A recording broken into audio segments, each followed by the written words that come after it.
episode of Tape to Tape. I'm your host this week, Caroline. It's May 7th, and we are still talking hockey. So I'm thrilled, and I'm welcoming in my ever lovely co-host, Maria. How's it going, Maria?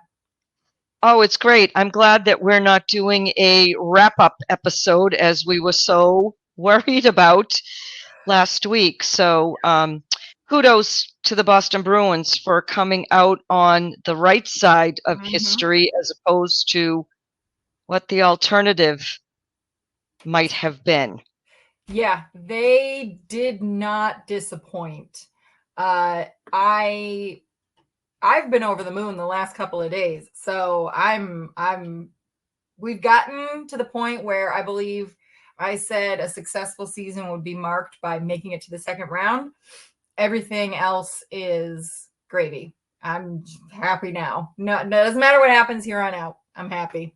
Yeah, so whatever happens from this point forward, you can quantify this as a successful season, considering how the season started and the holes that the Bruins had to start the lineup. Has it been pretty? No, not always pretty. But pretty doesn't matter. Exactly. In sports. Doesn't matter in hockey, doesn't matter in the playoffs. Right. What matters is getting the W. Exactly. So let's set the table for this particular week. As you alluded, the Bruins have come out on the right side here. The Leafs, not so much. Once again, the Boston Bruins continue their domination of the Leafs in the postseason, and all is still right in the world. Made it to round 2, which is fantastic. One little sidebar, I have to send my apologies to our friend Adrian because I called him out for starting a We Want Florida chat in the Discord, and I should have known better that it was Mo. So everybody say boo to Mo on that one. Apologies to Adrian. And you have been very vocal on local talk radio about our coach and the things that you have disagreed with him on, not just throughout the whole season, but in particular over the last few weeks. So why don't we start off with our stick taps for the week? And we've got Jim Montgomery to give stick taps to. So tell me, how do you feel differently now about Monty? So first I have to say I issued the challenge. I issued it on the pod. I issued it on local sports talk radio before Game 7. If you want to change the narrative, players and coaches, the core, and the same coach who ostensibly blew a 3-1 lead last season against the Florida Panthers, I said, prove me wrong. Prove me wrong. And you know what? They proved me wrong. Absolutely. And I'm a big enough person to say, when I'm wrong, I'm wrong. And I'm going to say to Jim Montgomery, despite the fact that you got into your own head in Game 5 and messed around with a lineup that many of us, even people who are smarter than we are, that cover hockey a little bit deeper than we do, were questioning what he was doing. Yep. To you, sir, I say, I'm sorry. And I'm glad that you learned some lessons from last season. Yeah. It's fascinating to see how quickly he made the pivot back. And we don't have to talk about Game 6. There was nothing to talk about for Game 6. It wasn't worth discussing. But the changes that he did make from 5 to 6 then started to really pay dividends. And you really saw how that attitude and that mental fortitude, I've talked about it a lot on the pod, how this team has been built a little bit differently because of the adversity that they have faced. They are a team that I think is very much so ruled by emotion and by what's happening in front of them. And that's always been a little bit of the team's personality, but obviously with the captaincy that we have right now, I mean, that is his personality, is, you know, wears his heart on his sleeve and is very reactive to everything that's happening out there. And a lot of times the battle that they would lose wasn't necessarily the lack of talent, right? We've said that 1,000 times on this show, that this team clearly has phenomenal talent and ability. And it's when they kind of don't rein in the emotion, or they are thinking too far ahead, or they're checked out in some way, they then trip and fall and land flat on their face. And that's, I think, coupled with what Monty did and some questionable coaching decisions, that's what I think led to those issues in games 5 and 6. And they were somehow then able to find that refocus for game 7. And then going into game 1, not really having a spectacular game. It was highly entertaining, but you could see how they were practicing that, I don't know what, if you want to call it mindfulness or what have you, where they are not letting all the noise, you know, oh, you're down, oh, you're the underdog, oh, you just traveled, oh, you're exhausted, oh, all these things, oh, the history.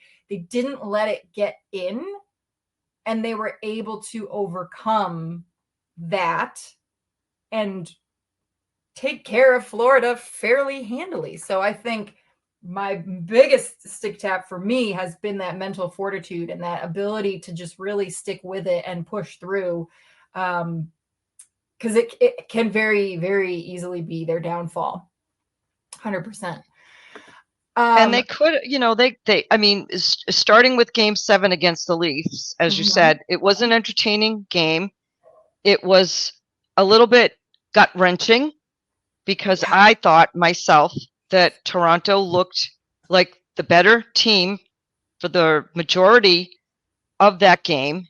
And honestly, I'd be lying if I didn't say, when they scored the first goal, I thought my stomach was just going to hurl right out of my system. So, you know, if I'm feeling like that, my first thought was, here we go.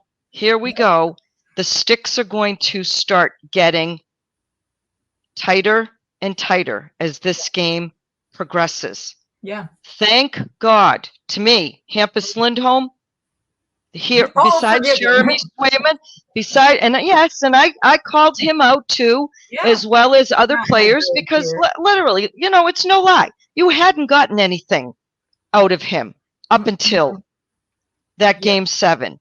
He set the tone from the very beginning with a shoot first mentality. I believe he had the most shots on goal of any Bruins player in that game.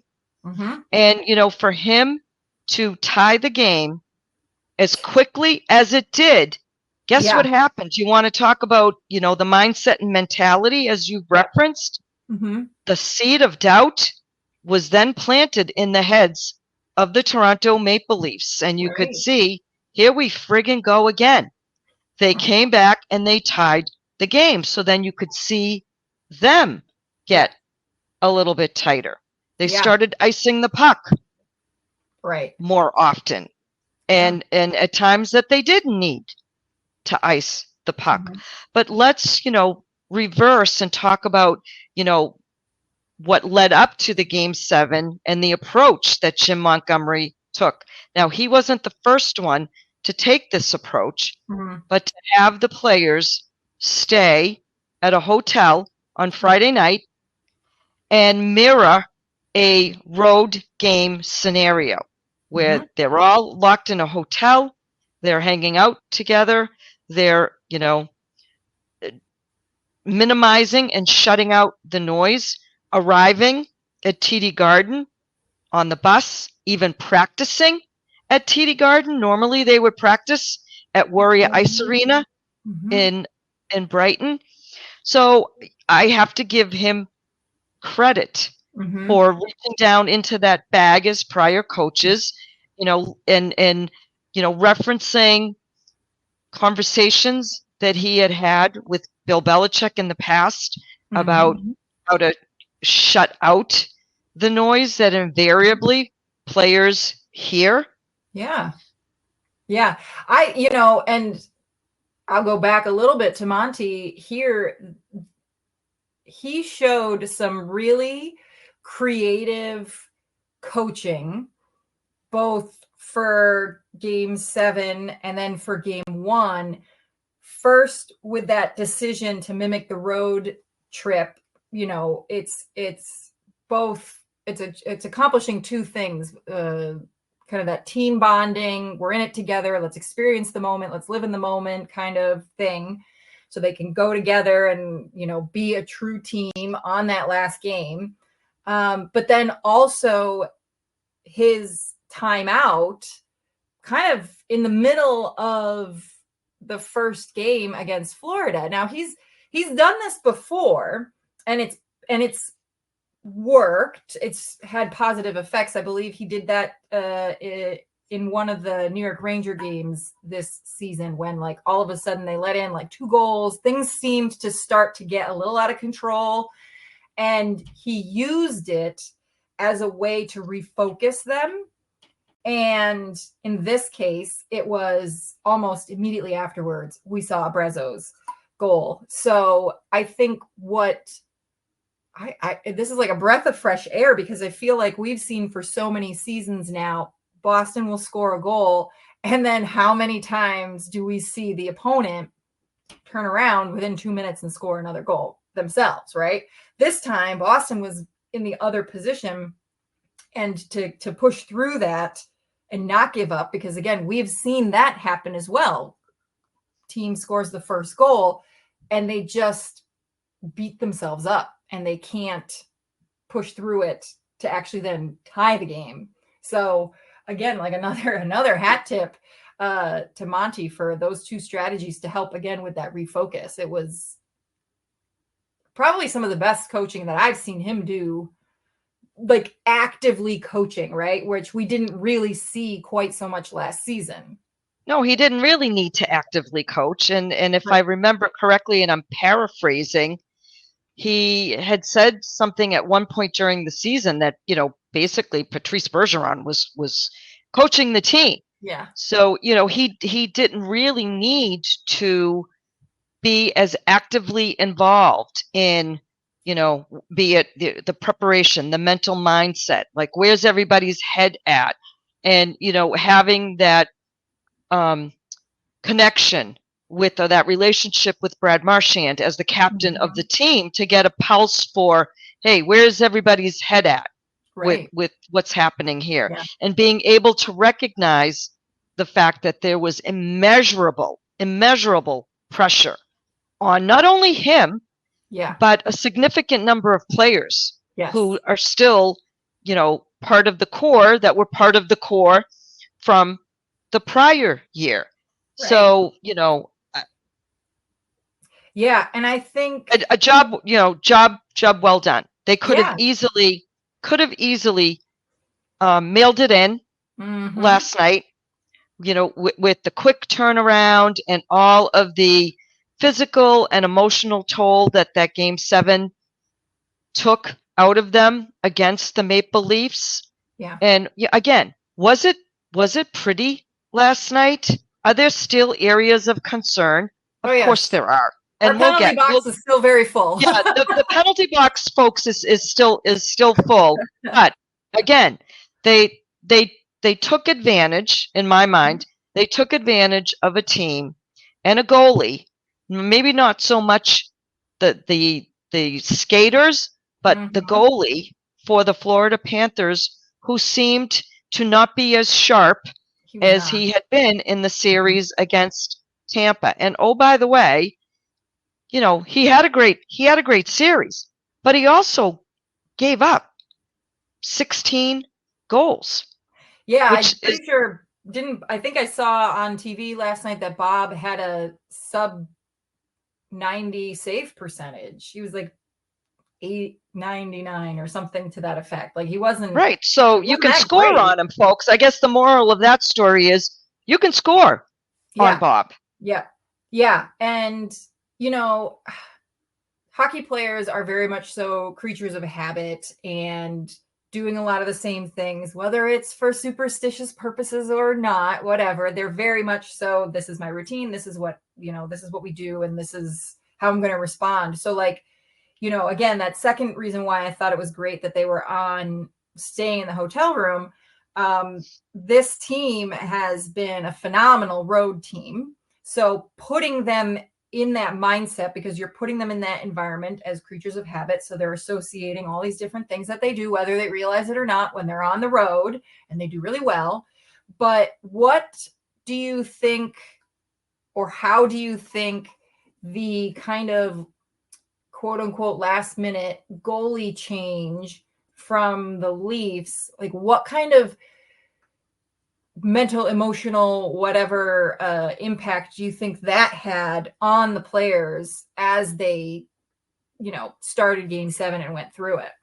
Did it have an impact on them? I honestly don't know if it did. Perhaps not, because, you know, Samsonov had played a couple of very good games against the Bruins. I mean, Wall was the Leafs' better goalie when they went to him. And I think that game 6, that late goal that he allowed, which was, you know, maybe you can call it garbage time. He supposedly tweaked something. And I just wonder if that was a little bit of a gnawing concern on the part of Sheldon Keefe, because that was a goal he likely should have stopped. Yeah. And so, you know, the drama with the Leafs, man, is just, you know, it's priceless. It's priceless. It's just absolutely priceless. Exactly. It's just every day something new with that organization. I'm going to tell you something about the Toronto Maple Leafs. Please. They can hire and sign all the high-end freaking talent they want. But until they learn something about culture and leadership, you're never going to win anything. You are never going to win anything. Yeah. So you guys keep going out and get all the high-priced toys. Yeah. But when you have a guy like Mitch Marner, who on more than one occasion in that series was nowhere to be found, dogging plays, looks like he's crying on the bench over what? Priceless. You know, to the point, yeah, it's just all priceless. And the fact that he had no awareness whatsoever that Pasta was behind him and got by him is just the most Toronto Maple Leafs moment ever. Yes, yes. And that's kind of another reason why I said before the series started, and, you know, I was thinking ahead as well, as one does when you think, okay, these are kind of my general predictions. This is how far I think the Bruins could genuinely go. I said that Toronto in the first round was the exact shot in the arm that the Bruins would need to catapult them to the second round. And I mean, they made it. So, well, we can disagree on whether or not it was a good shot in the arm, but it got them there because there was a level of intensity. I mean, with the exception of, was it maybe game 5? I mean, we hadn't seen them start on time. Even game 2 that they lost, we hadn't seen them start on time like that in forever. Like, that was a shot in the arm most of those games. And I had a reasonable expectation, I think, that Florida would probably beat Tampa because Tampa is kind of at the end of their era. And so even thinking about, okay, feeling pretty good that they would play Florida in the second round. The history and the animosity that has existed between the Bruins and the Leafs set them up for that, to then also push them into a round against the Florida Panthers, who, yes, there's not that same long history, but this team is all about redemption, right? And this is another thing that I think could really help the Bruins push through any of those issues or challenges that they often come across, to help them, again, be another shot in the arm. I think I've been a little surprised, maybe I shouldn't be, that so many outsiders have really written the Bruins off like, oh, Florida's a much better team than they were last year. The Bruins are going to be lucky if they can get a win here. And it's like, I feel like people are not really looking at the context around the very recent history between these two teams and what the Bruins are truly going to attempt to accomplish in this series. I don't know. What are your thoughts on that? Well, I always root for the underdog. And if that's what it takes, right, to light a fire under your ass, to be your best, to play your best, to have that motivation, then by all means, be the underdogs in this series.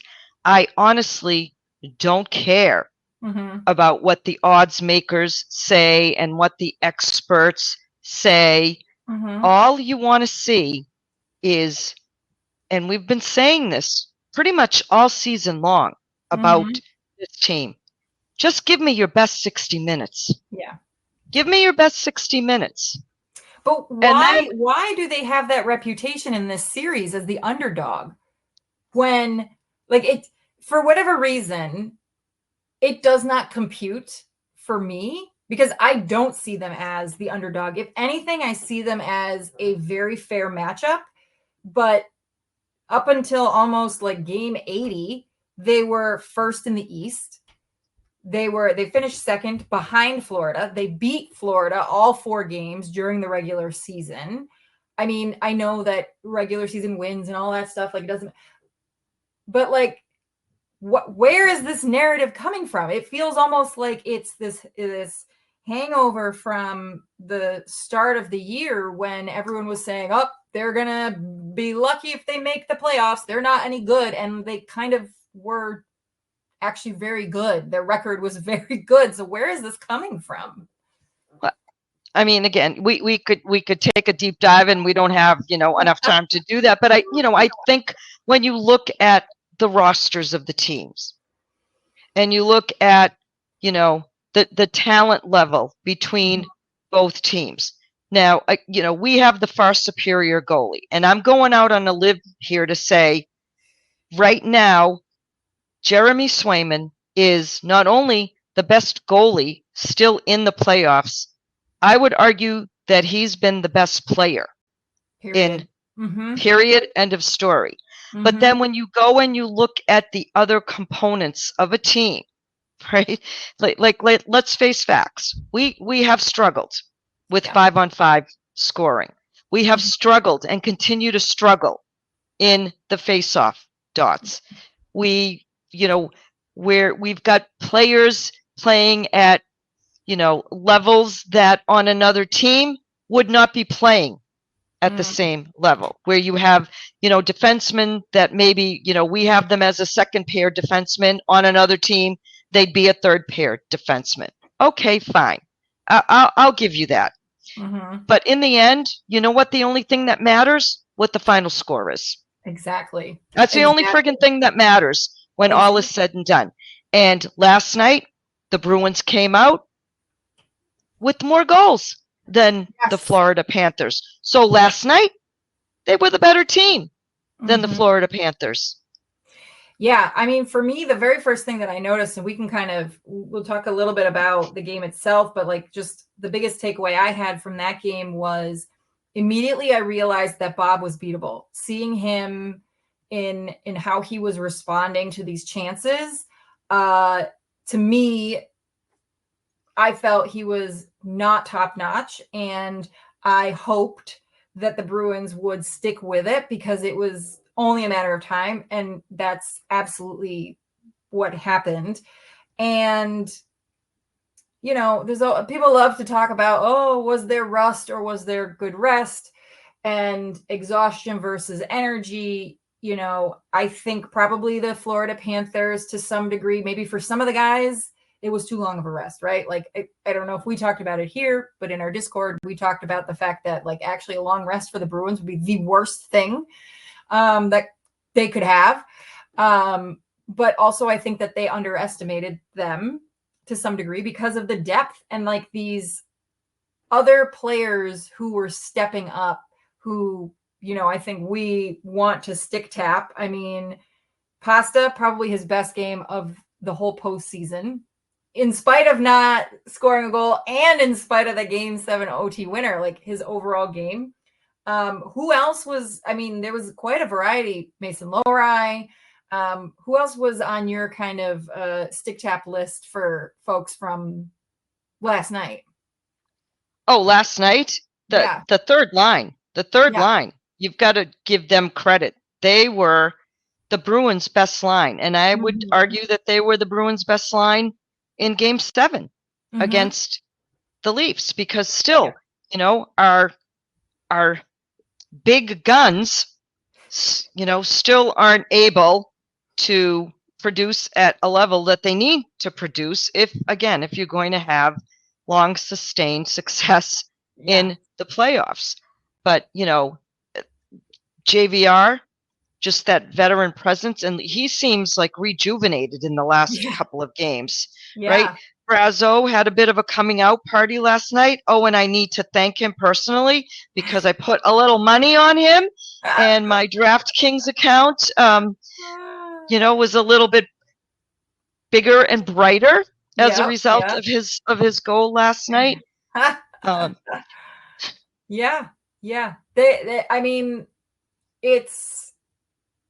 It's great to see that depth, because obviously you need to have depth the further you go along in the playoffs. And it's not to say that, those core players are doing nothing entirely, but you do also want to see them also convert on their chances and things. We saw some chances for, like, Charlie Coyle, and Marshy was very, involved in a lot of the plays. I think actually one of the roles I think that he's been performing that I think TV audiences probably don't actually see is he's kind of acting as this foil for the other teams. Like, other teams are going to be hyper focused on him to try and get him to get into trouble, right? Like, think about what was happening between him and Bert all of the last series. I feel like I've seen a few clips in the game where there are Florida players who are also trying to, like, go after him to get him in trouble, and it ultimately ties those players up, and that leaves all this other room for the Bruins to go out and do what they need to do to score on Bob. And that's why in this series against the Panthers, it's even more important. Two things. Yes. To not minimize your engagement with them, because that's their MO. That little rat behavior after the whistle, or as soon as the official turns their proverbial back to give you a little shot. And what happens? What does the official normally see? The retaliation. So pick and choose your spots. When you get the opportunities and the refs do put them in the box for their rat behavior, that power play's got to come through. That power play has got to come through. Yeah. It, was faltering in the late games against Toronto. And I think last night they might have only had one opportunity on the power play. It was surprisingly a well-behaved game. Right, for both teams, right? For both teams. But when those opportunities present themselves, you need to capitalize on them. Yeah, there's no way that Florida is going to maintain this good behavior. I mean, I don't think that Boston would be the team to necessarily do a lot of that poking and, prodding, but I was surprised that Florida didn't do it as much in this last game, but I'm fully expecting more of that. And so hopefully that's the case. And thank God we have the PK that we do. It's Unbelievable. been, no The notes. special team, Holy moly. the Bruins penalty kill has been Unreal. off the charts, off the freaking charts good. Yeah. Doesn't necessarily mean you want to keep going to the box, because that's another thing that's in the penalty box. For Christ's sake, another too many men on the ice penalty last night against. We've had 3. And you could see Monty just mouthing the words, which I don't want to say on our broadcast, but the acronym is, folks, FFS. Are you kidding me?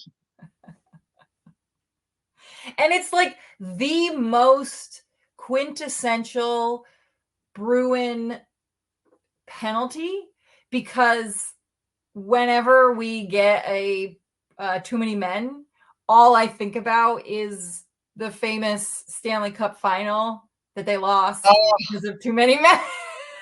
So yes. Of course it's the Bruins, of course. Ask John Cherry about that one. That one makes no sense. Why does this keep happening? Why? That's kind of on the flip side. I mean, I guess you lay it at Monty's feet, but I mean, he also, what could he possibly really do, right? Like, he can't reach out and grab a guy and bring him in faster, or, it's. No, too many men for me is always on the players. I'm sorry. That's on the players. Pay attention.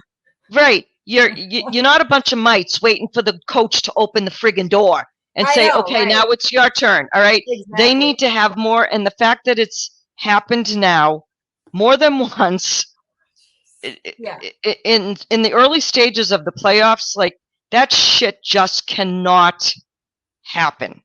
It's bad enough when you've got officials, making up phantom calls, or, a little tap of the stick gets you a slashing call. You don't need to add. You don't need to add to it. So that nonsense has got to be cleaned up. Yeah, I agree. So along with that, what else have you got in the penalty box? True. Who else did I put in the? Well, let's see. I still have another goal that bounces off a Bruins player that contributes to, for Jeremy Swayman's spectacular effort. Now, again, not intentional, but how many times have we seen that already in the playoffs? At least three. At least 3. Okay. Pavel Zacha. I saw a little bit more jump in the game against Florida. Mm-hmm. But did he this play stat, or was he center yesterday? No, he was at center. Mm-hmm. He was at center. He is now, if I'm not mistaken, 19 postseason games without a goal. Mm-hmm. And I had him as being a significant factor in the Leafs series, under the assumption that, they were going to be all over Pasta like a cheap suit. And they were, except for that one moment when it mattered most with that overtime goal. And I want to just go back to that goal, because I know our listeners have likely watched it over and over and over again. From every angle. But that pass by Hampus Lindholm, chef's kiss. Stunning. Chef's kiss. Yeah. He knew exactly what he was doing. Yep. With that pass. And I'm wondering if that was part of, the strategy of practicing at the Garden before that game, because the bounces in that building very different have been bizarre. Bizarre. Yeah, definitely. But he needs to get on the score sheet. I mean, it's got to happen, right? I mean, it has to happen. Yeah, you hope so. And I know for me, the other person in the box, and I know you feel the same way because you called into Skate Pod to complain about Charlie McAvoy. I don't know what's going on with this kid. I really don't. Like, I really don't. I understand to some degree. It's gonna seem like an absurd amount of mistakes because there's a higher frequency because he plays a lot more minutes, right? That's one thing. I know. However, you know, and some of it you can chalk up to just like some bad luck, like if he blows a tire, okay, like whatever, that happens. But my concern is around some of the decision making that there was one in particular, I can't remember now if it was in game 7 or if it was in game 1, where he just had a chance and didn't take the shot. And I'm like, why on earth would you not take the shot? You know, and all throughout the season, we've talked about it in the Discord and here where he had a lot of games where it just seemed like he held on to it for just one extra beat too long, or he bobbled it just a little bit and it just kind of killed whatever momentum was happening. Is it the heavy weight of leadership, more people paying attention? Like, what? I wish I had an explanation for it. This kid is supposed to be your franchise defenseman. And he has logged a ton of minutes for you. But there are sometimes when you say, in certain instances, now, you know, we're looking at the playoffs under a very, very different microscope. Are they quality minutes? That turnover last night that led to Matthew Tkachuk scoring a goal. You've got your back. And you're trying to make a weak-ass backhanded play out of your own. Like, that's something that I would expect to see Mason Lohrei do, not Charlie friggin' McAvoy. And we've seen him do that, right? Because we've talked about that scares us a little bit. Yeah. So we're watching Mason Lohrei elevate his game and seem to get better and better and better. And again, maybe Charlie is taking, you know, the role of, you know, teacher as a huge burden. I don't know. But all I know is that it's extremely noticeable. And people can disagree with me, and I'm sure that they will, but I just don't see franchise defensemen during these playoffs. Yeah, I'm not saying get rid of them. I'm not. No. Maybe. Am I expecting too much? I don't know. It seems like it's just not the same as what we saw from him last year or the year before. And he was logging these heavy minutes last year, and I think he was probably putting in this kind of time the year before.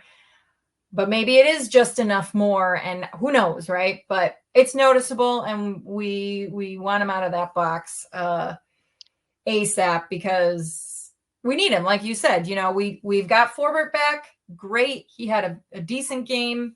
But, you know, you want to be able to rely on him. You're going to be relying on him.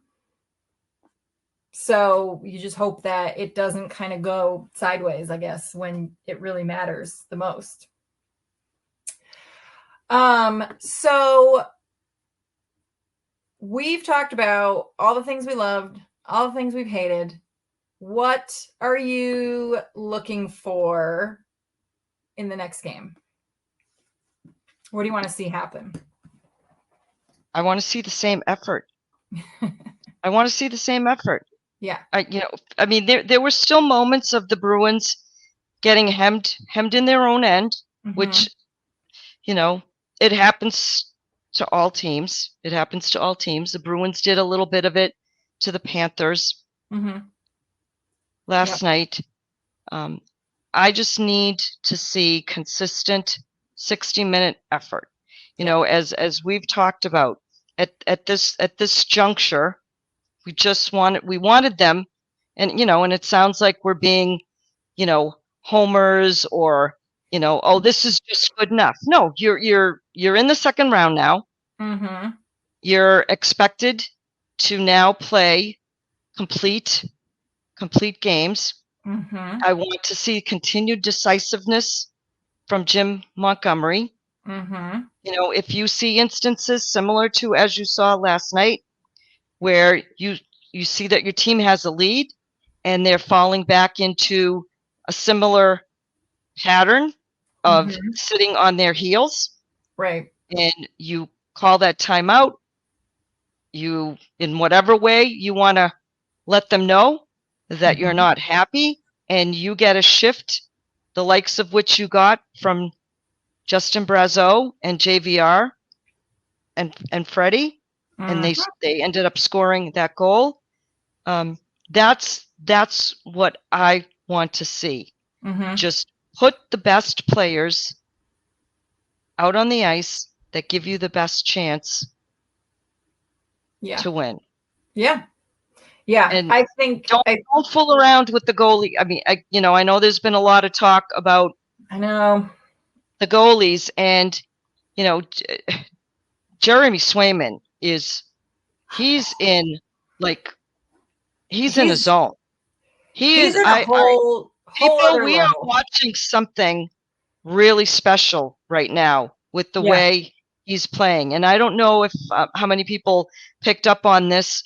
There was a scrum down at his end of the ice. Like literally every skater was like, it seemed like they were it was pig piled on top of him. And you could see him like laughing and smiling when he came up out of the pile. And I'm like, dude, you're twisted. Like you're really liking this stuff. That's what I love about him, because goalies can be, when they're really locked in, they can sometimes be particularly serious or very like isolationist. And he kind of goes against that. He still seems like very engaged with the team, and he smiles all the time. And I think that's one of the things that makes him such a likable player. But just to kind of hammer home just how phenomenal he has been. So in his 7 games that he's played, he's allowed 10 goals. The expected allowed goals, so expected goals against, was 23. So he's clearly surpassing expectations there. He has a goals against average of 1.42, which the expected goals against average for him was 3.3. So exceeding that. And the wins above replacement, which basically is a statistic that says he's directly contributed to these wins, by far the most of literally every goaltender in the postseason by a lot, 2.20. So you could basically attribute 2 games that if he hadn't been in, basically the Bruins would have lost. The next highest is Igor Shesterkin with a wins above replacement of 0.97. That's the kind of difference that Jeremy Swayman is making right now. And he's facing shots. He's also made 210 saves, and saves on unblocked shot attempts, 463. I mean, that's the most of everyone. Jake Ottinger has 429 saves on unblocked shot attempts and saves on shots on goal. Again, Jeremy Swayman with his 210, Jake Ottinger at 173. So, he's just unreal, the level that he is playing right now. This and is who saw this coming? Who saw this coming? And we talked about it last week. I was on a team rotation, but at this point in time, unless he gives you a reason or pause to be concerned about, you see a drop in the level of play or, God forbid, there's an injury, I can't see how you take him out. Take him out. I mean, of the lineup. You just can't at this point in time. Right. Exactly. So, because this series is going to be very aggressive in terms of the frequency of play, probably because of how spread out the first round had to be. Maria and I are going to have another episode in a couple of days after game 2, just to stay on top of it, because they're going to have, if we were to wait a week, the series might be over. So we don't want to do that. We want to stay and on it's top not of even, it. It's not even that. We want to do appropriate justice to each game, and again, we're packing in a lot, folks, because we didn't have an opportunity to talk about game 7 and, talk about, the beauty of that David Pastrnak goal and moving on to this round, and then the quick turnaround for the Bruins. And, we would be remiss too if we didn't give our congratulations and stick taps to the Brandon Carlo family. Indeed. Because, they had their second child, a baby boy named Crew, and Brandon Carlo. This is why I love hockey players. This is why I love this time of the year. He, helped his wife. They delivered a baby together. He hops on a plane and he gets to Sunrise, Florida, an hour before the game. Yeah. Play with his teammates. Oh, and by the way, he scores a goal. Yeah. In addition to that, and it was a laser from. It was a laser.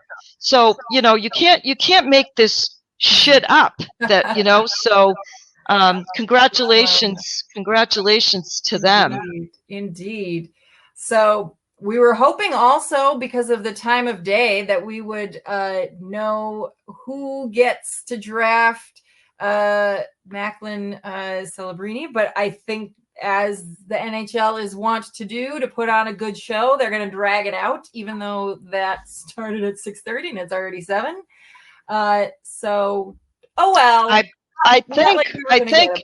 No, I'm checking my social media here, and it might be that the San Jose Sharks, they actually got him. They actually got the number 1 pick. My condolences to Macklin and his family.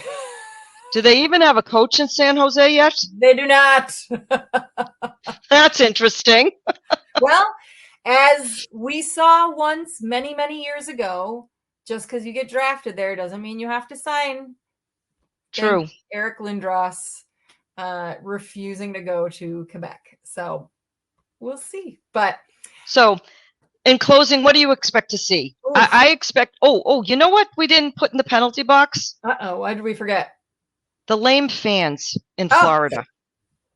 Fair weather fans, forget it. There was virtually no noise in that building. And then they all left. I would leave a hockey game early. But even that, all right, time is up. Your team's down 5-1, but throughout the course of the game, you've had a week off, folks. Your team needs to get some kind of mojo going, and you folks pretty much all sit on your hands and don't make any noise. It's kind of crazy. So they're in the penalty box too. Yeah, they worked for the Bruins. For me, I just want to see them continue the on-time starts, and just I have a feeling that Florida is going to come out even more aggressive, and I agree with you. And not just aggressive in terms of the physicality. I think they're going to be the pain in the ass team that they showed a little bit of it. They showed a little bit of it last night, but that wasn't full exposure on the kind of crap that they can do. I'm expecting a lot more of that. So, you know, I didn't really have a lot of notes for the team like I have in the past. So, you know, just kind of stick with it. Trust the process. Be in the moment. I didn't watch really any of the Tampa Bay series, so I don't know if last night's game for Bob was an anomaly or if that's really where he's at. You know, forget comparing him to Jeremy Swayman. I just think that he's a very beatable goalie if that's how he's playing, and his statistics from the previous series would imply to me that, yeah, he's a beatable goalie if he's not even saving 90% of the shots. So, and yeah, just I want to see that same thing, effort all the way down. And even if they lose, as long as we see that, I can't complain. Right. If you go down with the fight, I'm going to give you a lot of credit. If you curl and turtle, yeah, that doesn't fly with me. And you know, and I wanted them to have a chance, and to have a chance, they needed to win a game in Florida, and they did just that. Yep. So do we want to make any predictions on this series? Do we want to put ourselves on the hot seat? I think we could very well see another 7 games. Oh, Madonna mia, not with this team. Yeah. Yeah. I think we're going to see another 7. And well, if it goes 7 games, it'll be in Florida. So at least we won't have to worry about the TD Garden mojo impacting the Bruins. So, you know, I had said Bruins in 6 against the Leafs. I was wrong again, so people don't listen to me. But I'm going to, because I'm a glutton for punishment, I'm going to go Bruins in 6. I believe I'm going to say Bruins in 7. Again. And everyone else is going to laugh their asses off like, these two broads don't know what they're talking about. And yes, I did call us broads, but I can do it because I said it. Okay? Exactly. Well, as always, our time went by fast, but we had 2 games to talk about and a lot to talk about. So, like I said, we'll be back in a couple days after game 2 to do a quick check-in, and hopefully we have more good things to talk about. But, thanks for listening, folks. Please, you know, consider joining our Discord group. You can follow me on X, Maria of H2O Town, and go Bruins. Go Bees.